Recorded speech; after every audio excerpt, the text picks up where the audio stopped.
1. Militares investigados por agresión a migrantes están en libertad. No había flagrancia, declara la Fiscalía. 2. Corrupción en la Fiscalía de la Ciudad de México en la creación del caso Wallace. 3. Traficantes de ADN, menos penas, más preguntas y una fiscalía dinamitando el caso. 4. Fiscalía de Querétaro agrede a colectivos de búsqueda. Esos son algunos de los principales titulares ligados a la palabra fiscalía. ¿Por qué la institución o instituciones dedicadas a investigar, perseguir delitos parecen más bien un pilar fundamental en la impunidad de nuestro país? Hoy en El Desfiladero nos cuestionamos ¿qué hubo con las fiscalías?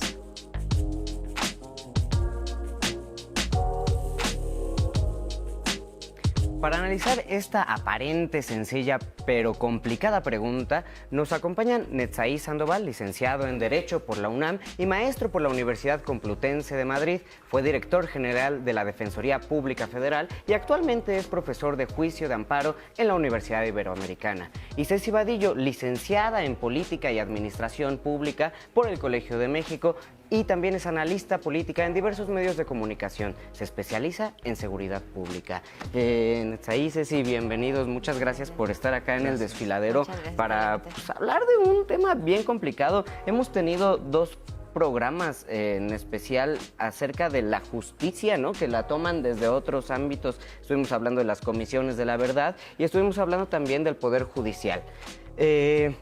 Hay muchas cosas que trabajar desde esas dos esquinas, ¿no? Sin embargo, no pueden funcionar esas dos, ni el Poder Judicial, ni las comisiones de la verdad, si las fiscalías no trabajan, ¿no? Y creo que ahí empieza a hacerse el gran cuello de botella. Entonces, para empezar a que conversemos, yo te pediría, Ceci, si nos puedes platicar a nosotros y a quienes nos acompañan, en la teoría, cómo funcionan y cómo deberían de funcionar las fiscalías. Sí, bueno, creo que es muy interesante cómo planteas esto de que se analizaron otras partes del sistema de justicia, ¿no? Porque justamente creo que hay una falla en todo el sistema y que al analizarlo como de manera particular, yo sé que tenemos que hablar de las fiscalías, pero no se puede, y creo que ha sido el grave error histórico, analizar una parte y luego otra parte e ir corrigiéndolas de manera separada. Tenemos que ver el sistema de justicia como todo un ente que empieza desde que hay un crimen y desde que un presunto crimen y que el policía llega a la escena del crimen. Desde ese momento empieza la cadena de justicia y lo que pasa en este momento es que hay fallas en cada una de las partes de la cadena de justicia. Desde que llega el policía de proximidad, el primer respondiente, como se le llama, a un incidente y no sabe manejar la escena del crimen, no sabe cuidar todos estos aspectos que se tienen que cuidar para preservar las evidencias. Y de ahí, bueno, debería de haber también policías capaces de investigar y de justamente como lo marca la Constitución,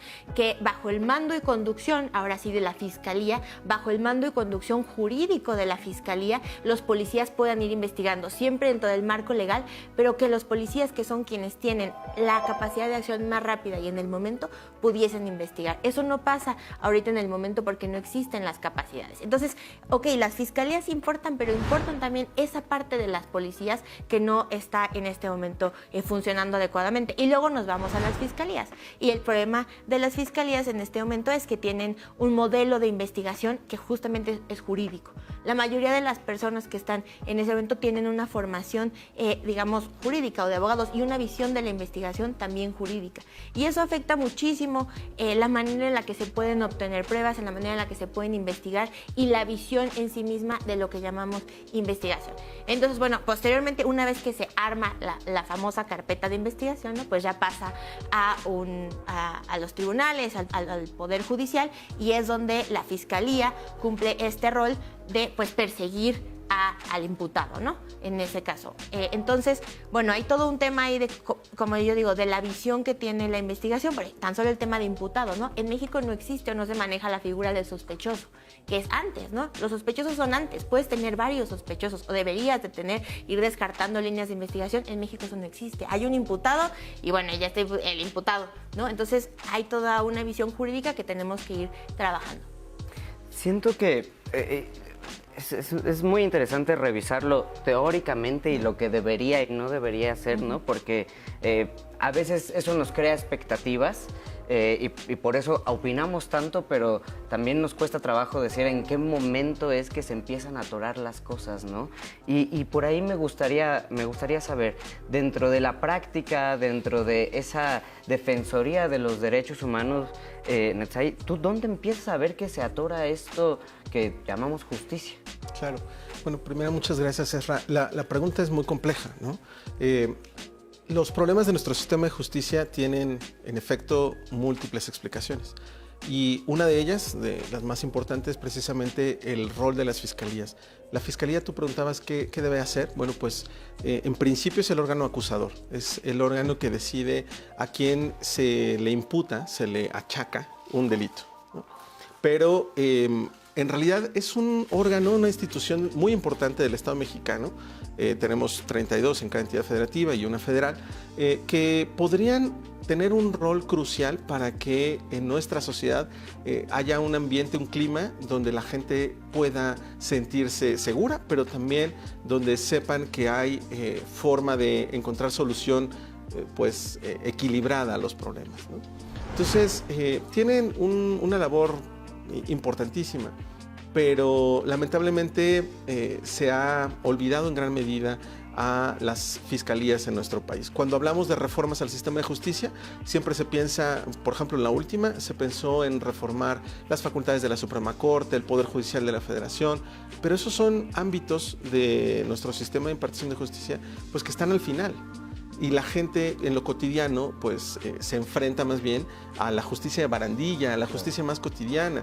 Entonces es muy difícil arreglar lo último, ¿no? Si la última, digamos la etapa inicial no está funcionando correctamente.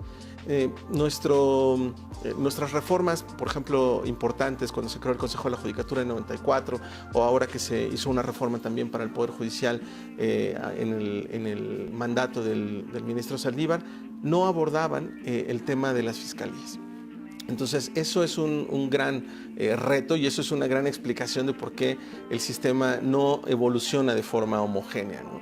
Entonces, yo te plantearía, hay varios problemas, digamos, sobre por qué tenemos que corregir, ¿no? Y creo que eso es en gran medida lo que vamos a poder abordar ahora. Ahí está el reto. Hace rato, Ceci, comentabas, ¿no? De cómo es parte de un todo. Y dentro de ese todo, que sí, pues estaría muy bien arreglarlo por completo y no solamente ir poniendo alambritos en cada cosa que vemos descompuesta. El reto justamente es que hay que seguir volando el avión mientras lo vas arreglando, ¿no? Y esa es mi duda. ¿Se puede?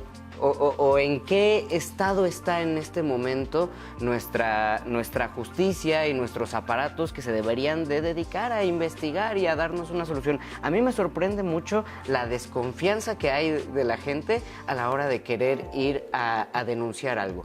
Es mejor no mencionarlo, ¿no? Entonces, ¿cómo le enseñamos a la sociedad que también tienen que participar si no se puede confiar en esos mecanismos?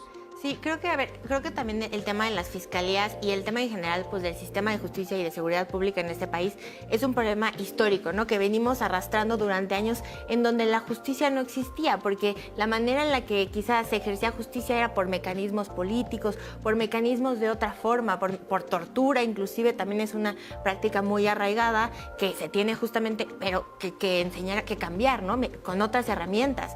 Pero durante años eso fue lo que era la justicia. Y este entramado que no era realmente un entramado institucional, sino basado en otros arreglos, digámoslo así.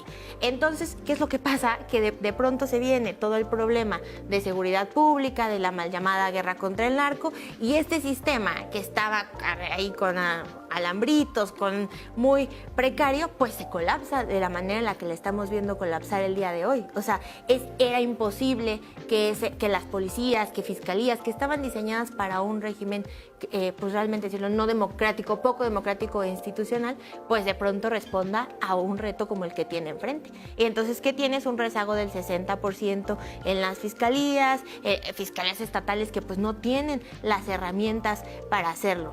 Y yo creo que hablando de, bueno, ¿cuál sería la solución, ¿no? Que plantea ¿Por dónde empezar? ¿Por dónde empezar? Yo creo que en México existe esta cosa como de la reformitis, ¿no? O sea, como que todo lo queremos no, es que hasta que pase la reforma, ahí vamos a empezar. Es que intentaríamos arreglarlo, pero en la ley no nos faculta. Entonces, hay muchas cosas que se pueden ir haciendo desde las instituciones. O sea, se tiene que capacitar, se tienen que dar herramientas para los policías, para los policías ministeriales, en fin, los policías de investigación. Hay muchas cosas que se pueden hacer, reformas dentro de las instituciones administrativas. No es necesario esperar a que llegue la gran reforma política. Dentro de las mismas instituciones se puede ir avanzando en corregirlas, pero se necesita voluntad política, y no solo voluntad política, creo que se necesita un modelo, que es lo que te digo. Muchas veces hay un intento por mejorar, por ejemplo, yo lo veo en las policías locales, hay un intento por mejorar, pero dicen, bueno, ¿y ahora cómo mejoramos? O sea, nunca hemos visto otra cosa. O sea, nos dijeron que tenemos que... Nunca, no sabemos hacia dónde caminar. Ahora existe el Modelo Nacional de Policía y Justicia Cívica y se tiene un camino, ¿no? Que falta mucho por recorrer, pero bueno, hay una serie de pasos y se puede ir mejorando. Entonces creo que se tendría que pensar en un modelo similar que no requiera de la gran reforma política, porque además está el tema que son estatales y así, sino más bien administrativamente cómo podemos ir corrigiendo esas fallas. Llevamos 5 años del inicio de un proceso de transformación. ¿Ya se empezó a trabajar en eso? ¿Ya hay, digamos, algo que tengamos como ejemplo de fiscalías que estén trabajando en arreglarse, o tenemos que inventar todavía eso? Sí, concretamente a la pregunta, hay una fiscalía que ha avanzado muchísimo, que es la Fiscalía de la Ciudad de México, y esto se refleja en, pues, digamos, los resultados que se han dado en materia de seguridad.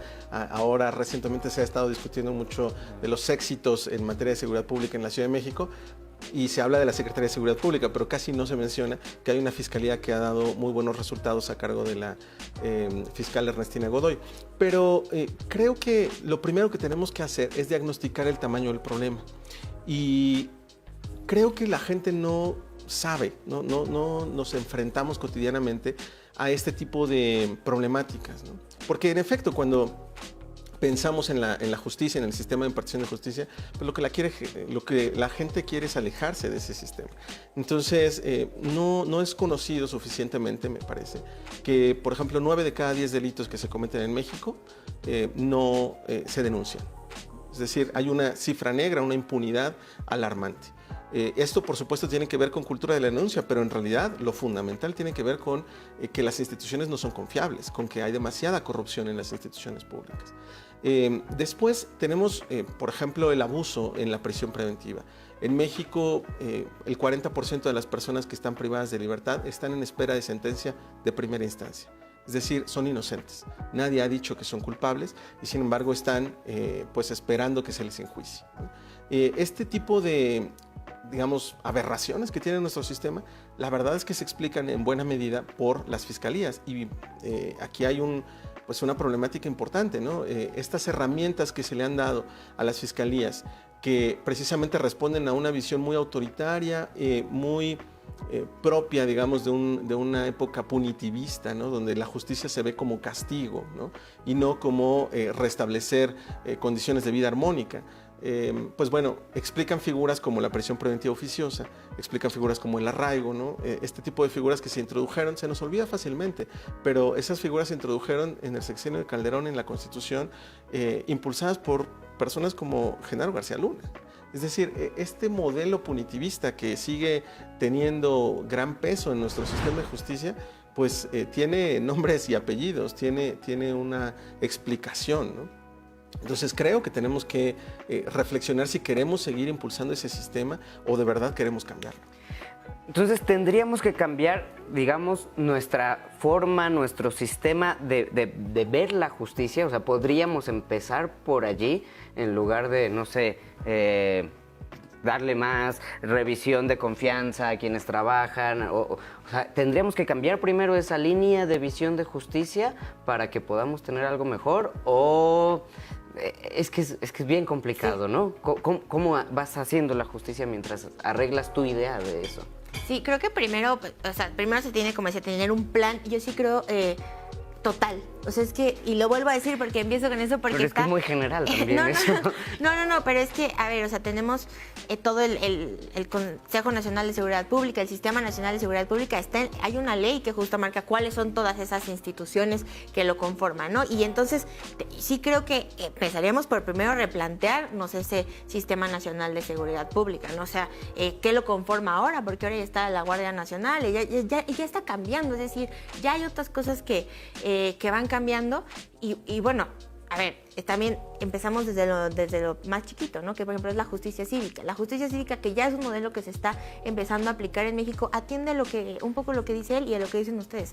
Es un tipo de justicia que está en las policías locales y lo que busca es atender las pequeñas faltas administrativas que existen y canalizar a los infractores para que empiecen a tener otras maneras ¿cómo decirlo?, de resolver sus problemas, ¿no? Que si tienes problemas de violencia familiar, que si tienes problemas de cierto tipo, no tan graves necesariamente, pero en un inicio, todos son graves, los problemas de violencia familiar, pero bueno, en un inicio, los primeros indicios de que hay un problema, puedas mandar al incidente a terapia, que puedas rehabilitarlo, eso existe en México, ya se está aplicando y justamente lo que hace es a potenciales por personas que quizá después puedan incurrir en delitos más graves, los empiezas a encauzar de manera diferente. Empiezas a atender el delito desde lo primero que son las causas de manera muy puntual. Y entonces vas generando la justicia cívica y vas evitando, o sea, el punitivismo eventualmente pues te tendrá que llegar. O sea, si cometes un delito muy grave, pues tienes que enfrentarte al sistema de justicia.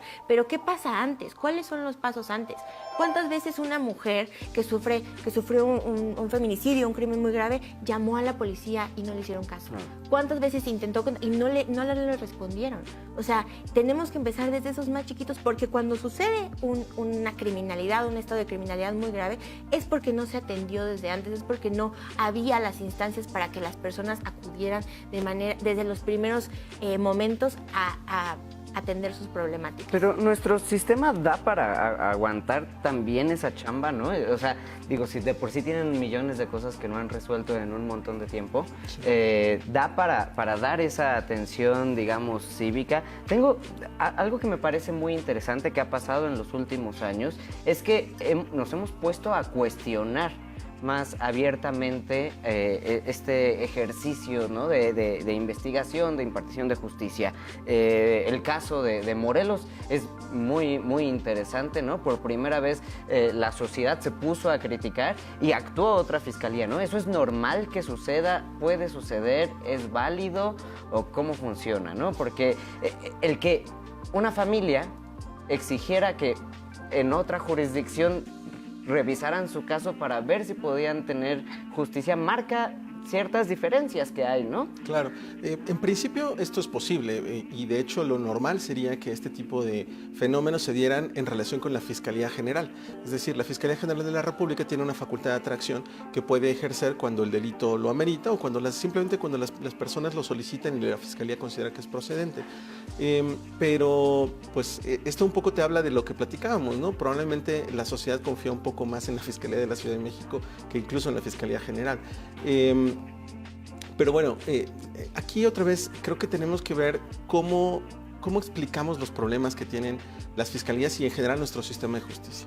Por ejemplo, la mayoría de los procedimientos penales que se inician en México inician mediante una puesta a disposición en flagrancia. Es decir, supuestamente detienen a la gente cometiendo el delito en el momento en que esto ocurrió.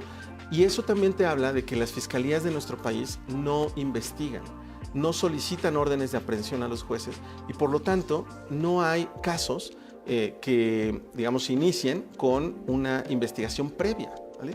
Con un caso bien estudiado, digamos, científicamente probado, sino que, pues, digamos, los casos que detiene, que logra resolver nuestra policía, pues son en el momento en que están ocurriendo, ¿no? Porque supuestamente lo vieron.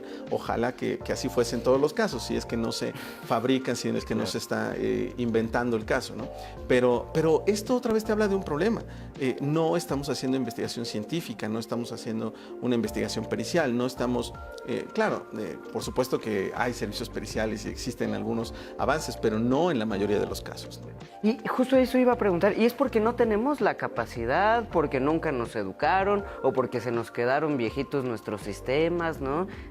Hace poco, por ejemplo, mi madre está en una cosa y ya lleva meses yendo a la Fiscalía General de la República, tenían que revisar su teléfono, era imposible, o sea, no tenían un cable y estuvo 6 horas allí para ver si encontraban un cable. Hubiera sido más fácil que ella saliera y lo comprara, ¿no? La cosa es que este tipo de situaciones, pues a una persona dicen, no, pues ya para qué sigo aquí, ¿no? ¿Para qué le doy seguimiento?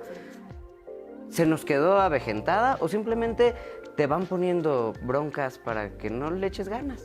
Pues sí, te digo, yo creo que lo que comentaba, ¿no? Durante tanto tiempo no fue necesario encontrar la verdad, que no se diseñaron los mecanismos para hacerlo. No lo tenemos, no tenemos las herramientas y, como decía al principio, no tenemos una visión de investigación científica, tenemos una visión de investigación jurídica, más arreglemos en la parte, pues sí, bajo las normas jurídicas, ¿cómo explicarlo? O sea, encajando en este modelo sin buscar realmente la verdad. O sea, el objetivo de una investigación tiene que ser encontrar la verdad, no armar una carpeta de investigación.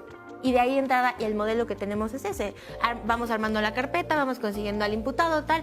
No vamos buscando las líneas de investigación, ya sea científica, ya sea de sospechosos, de todo, que nos permitan encontrar la verdad de un hecho delictivo. Si la verdad es que quizá no fue un hecho delictivo, si la verdad es que eso no lo buscamos. Lo que buscamos es generar condenas mediante carpetas de investigación que al momento de llegar al sistema de justicia se caen, porque justamente no encontraron la verdad, encontraron y cumplieron con pasos jurídicos. Fabricaron un caso. Exacto. Justo, esto es a lo que siempre escuchamos, de que ya parece que van a agarrar a alguien y no, pues es que la carpeta tiene fallas de procedimiento, los policías actuaron mal. ¿Es eso? O sea, siempre caemos en lo mismo. ¿Es que no están educados nuestros Bueno, es parte elementos del problema. o...? Sin duda, ese es un fenómeno. Necesitamos una mayor capacitación en los elementos de policía y en las fiscalías. Eso, sin duda, mejoraría las cosas. Pero también hay problemas sistémicos. Por ejemplo, en nuestro país se crearon mediante legislación secundaria figuras que son, insisto, de corte totalmente punitivista, abusivas, violatorias de derechos humanos, como por ejemplo la flagrancia equiparada. Esto es, teóricamente nuestra Constitución permite que te detengan en el momento en que cometiste el delito, y que te vieron, ¿no? Los policías, en fin. Pero las leyes han permitido, y los jueces también han permitido, que se utilicen figuras como esta flagrancia equiparada, que es que 72 horas después de haber cometido el delito, si te encuentran con algún objeto que fue producto teóricamente de este delito, te pueden acusar, te pueden detener, te pueden privar de la libertad sin orden judicial, como si hubiera ocurrido en ese momento, ¿no? Y bueno, esto evidentemente se presta a abusos, porque muchas veces la policía te puede sembrar estos objetos, en fin, digamos, no tiene que cumplir con el requisito de haberte detenido en el momento en el que está ocurriendo el hecho delictivo. Entonces, vamos tolerando este tipo de violaciones a derechos humanos porque teóricamente nos dicen que es la forma de lograr justicia, ¿no? Pero no nos damos cuenta que en realidad lo que se termina haciendo es inventar, digamos, alguien que pague los platos rotos, ¿no? Es decir, alguien que pueda estar en prisión para que, pues, la opinión pública, los medios de comunicación acepten que se hizo justicia, aunque en realidad sabemos, ¿no?, que esto fue una fabricación. En general, en los casos en México se genera un fenómeno que se llama visión de túnel, es decir, primero detienes a la persona y luego tratas de probar que él fue el culpable. No, digamos, no se investiga quiénes son precisamente los posibles, pues, sospechosos de haber cometido este delito. Hay, en estos últimos 5 años, lamentablemente nos hemos acostumbrado a que, no sé, a lo mejor la Fiscalía de la Ciudad de México está trabajando algo y nada, pues va a pasar a otro nivel, a la Fiscalía General de la República. O tal caso muy importante lo va a tomar la Fiscalía. Y cuando llega allí, la Fiscalía General de la República, y cuando llega allí, o cuando nos enteramos de eso, entra como, bueno, pues ya no sabemos qué va a pasar. el 4% de las carpetas de investigación que hace la Fiscalía General de la República llegan a algo. Y ahí mi pregunta sería, ¿hay esperanza, digamos? O sea, más va hacia si esto se puede cambiar o si la Fiscalía General de la República, que adquiere tantos casos, es una especie de elefante reumático difícil de mover, que no podamos tener esperanza de que cambie, digamos, hasta que sea el cambio del fiscal general, o si hay forma de cambiar ese Sí, creo universo. que el caso de la Fiscalía es muy particular, o sea, creo que como mencionas está como atorado ahí, como que nadie sabe qué está haciendo, ¿no? La Fiscalía General de la República sacaron apenas pues todo lo que sucedió también con la Fiscalía del caso especial para el caso Ayotzinapa, o sea, que fue verdaderamente grave lo que está sucediendo ahí y realmente pues nadie sabe por qué no están, pareciera avanzando, ¿no? En los temas. Yo creo que ahí también tendrá que ver, sí, espero que con el cambio de administración quizá alguna presión se pueda dar, pero sin duda creo que es algo que es necesario revisar, ¿no? ¿Qué está pasando en esa fiscalía? Yo recuerdo cuando empezó la administración, una de las primeras reformas que se pasaron fue la ley orgánica de la fiscalía y justamente se buscaba, ¿no? Resolver estos temas, o sea, es una ley nueva que está operando y que realmente pues no está dando los resultados esperados. Te digo, yo no creo que se resuelva necesariamente revisando la legislación, creo que se requiere también de mucha voluntad dentro, entonces pues sí, yo creo que es un tema que hay que ver y nada más quería retomar, que hablaban de, bueno, la Fiscalía de la Ciudad de México, ¿qué es lo que tiene? Bueno, no se habla mucho de eso, bueno, es que la Fiscalía se vinculó perfectamente con la policía, generó el vínculo, o sea, el éxito de seguridad que estamos viendo en la Ciudad de México tiene también mucho en parte que ver con el vínculo que se generó entre Fiscalía y Policía de Investigación de la Policía. Ese vínculo que no está en casi ninguna otra fiscalía, ¿no? Entonces me parece importante también retomarlo. Estamos llegando al final del programa y quería pedirles, además de una pequeña conclusión, pues si tienen una recomendación, ¿no? Porque al final de cuentas, quienes estamos mirando esto, pues somos personas normalitas que no sabemos de leyes, que no sabemos de nada, de nada así de técnico. Entonces, yo como alguien normalito, pues, ¿cuáles son las recomendaciones para buscar justicia si soy víctima de algo, ¿no? ¿Tengo esperanza? O digo, si me hicieron algo muy grave ya pues me resigno a que se va a quedar en la Fiscalía General de la República, o si me tocó que me agarrara esto en Morelos, no, pues ya me fregué, ¿no? O sea, una conclusión sobre el tema y pues sus recomendaciones. Pues muchas gracias, Ezra. Yo justo creo que tenemos que encontrar cuáles son los problemas sistemáticos a los que nos enfrentamos. Por ejemplo, en nuestro país, 9 de cada 10 delitos que se cometen en México son locales, pero el presupuesto que se le asigna a las fiscalías no va en esa proporción. La mayoría del presupuesto va para la Fiscalía General de la República, que investiga la minoría de los delitos, y la menor parte del presupuesto va para las fiscalías estatales. Entonces, pues evidentemente las fiscalías estatales quedan muy debilitadas y no les permite tener salarios dignos y entonces no les permite tener buenos elementos o retener el talento que han generado. Entonces necesitamos corregir esa parte, necesitamos salarios dignos en las fiscalías, necesitamos también cambiar la visión de las policías. Yo te diría que tanto la Policía de Investigación, que depende de la Fiscalía, como en general las policías, tendrían que dejar de tener este carácter, pues otra vez, punitivista, patriarcal, machista. Bien valdría la pena reflexionar sobre la composición de los cuerpos de seguridad. ¿Por qué no tenemos más mujeres dentro de esos, institutos o esas personas encargadas de hacer cumplir la ley? Probablemente necesitamos cambiar también esa parte. Necesitamos reflexionar sobre qué uso le está dando la Fiscalía a herramientas muy poderosas, por ejemplo, como la extensión de dominio. La extensión de dominio es una figura que se creaba hace algunos años, pensando en que la Fiscalía sería una especie de Robin Hood, que le quitaría a los ricos, que le quitaría a los narcotraficantes poderosos y le daría a la gente más humilde. Pero lamentablemente esto no fue así. La Fiscalía utiliza estas herramientas por ejemplo, en las zonas más pobres del país, para quitarle a quienes se dedican teóricamente al narcomenudeo y al narcomenudeo además de drogas como la marihuana, pues se les extingue el dominio de terrenos muy pobres, de casas muy pobres, y se le da digamos, al sector público. Entonces la gente evidentemente no ve como algo legítimo ese tipo de fenómenos, ¿no? Necesitamos legitimar social y democráticamente a las instituciones como la Fiscalía. Yo pensaría, y bueno, lo repito siempre, pero es que creo que es muy importante. Creo que generalmente como que en México tendemos a ver la política y las demandas como federales, ¿no? Como hay un bache fuera de mi casa, el presidente. O sea, ¿no?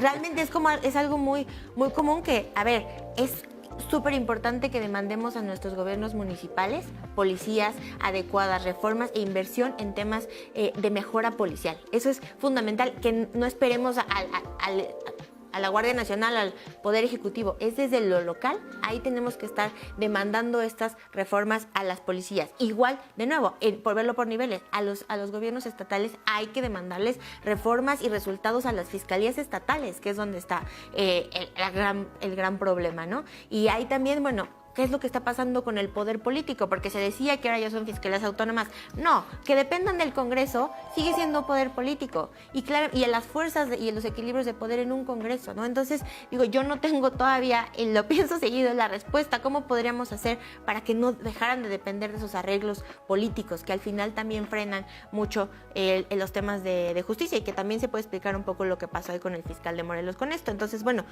pensar en otros arreglos para las policías, para las fiscalías estatales, y ya luego está, por supuesto, el tema federal, ¿no? Pero enfoquémonos también, y en casos locales está la policía de Ciudad Neza y la policía de Escobedo, Nuevo León, que son modelos muy, muy buenos, que los invito también a que los conozcan. Ahí se está trabajando justamente en qué es lo que es el futuro, ¿no? Hacia dónde debería de ir la seguridad pública y la justicia en este país. Es un tema muy grande, se nos fue el tiempo, Ceci, Netzaí, muchísimas gracias. No me acuerdo precisamente cuántos puestos de elección popular locales van a entrar ahora en disputa, pero bueno, el que estemos conversando de la seguridad y que lo llevemos esto a quienes vamos a escoger como diputados locales y autoridades locales, creo que va a ser muy importante. Yo soy Israel Alcázar, esto fue El Desfiladero, muchas gracias, nos vemos la próxima semana.